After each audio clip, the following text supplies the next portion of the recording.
दानों के निशानात दूर करने के लिए 1 लीमू और ग्लिसरीन को मिलाकर चेहरे पर लगाएं।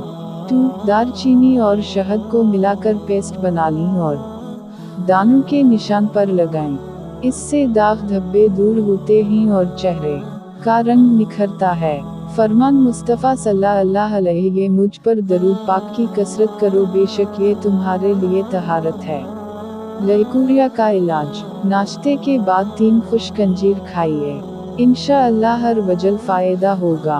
अमली आलू बखारे का सदियों पुराना असल नुस्खा, पुराने से पुराना यरकान, जिगर के वरम, जिगर की कमज़ोरी, खून की कमी, बदन के वरम, मसाने की गर्मी और हिद्दत, दिल की तेज़ धड़कन और गर्मी की वजह से दिल डूबना, प्यास की ज़ियादती और मुंह की खुश्की के लिए, आँखों की जलन, दिमागी खुश्की और बेख्वाबी के लिए, अलगर्ज गर्मी और खुश्की के जितने अमराज हैं उन सब के लिए ये नुस्खा मुस्तकिल इस्तेमाल करें।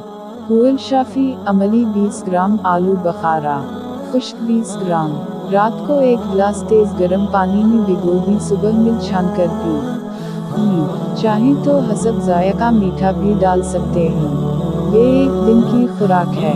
थकी जिंदगी फिर से फरशा, तमाम दिन काम काज की वजह से अगर थकावट हो जाए तो रात को सोने से पहले अव्वल व आखिर 7 मरतबा दरूद पाक पढ़ें, फिर 33 बार सूरत कौसर का वरद करें और अपने जिस्म पर फूंक मारें। इंशाअल्लाह थकावट दूर हो जाएगी और सुबह उठते वक्त भी थकावट महसूस ना होगी, बिल्कुल फरशा उठेंगे। बेटे का कद अचानक से लंबा कैसे हो गया?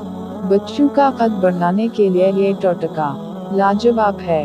11 खजूरें रात को पानी में भिगो कर रखें, सुबह गुठलियाँ निकाल कर दूध शामिल करके मिल्क शेक बना लें और बच्चों को पिलाएं। कुछ ही अरसे में कद बढ़ जाएगा।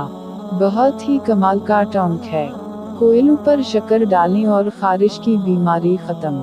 खारिश की बीमारी से निजात के लिए कोयले लेकर इसे गर्म कर लें, फिर इस के ऊपर शक्कर जो गुड़ की बनी होती है वो आहिस्ता आहिस्ता ऊपर डालते जाएं और इसकी धुनी अपने पूरे जिस्म पर लें, ये बीमारी खत्म हो जाएगी।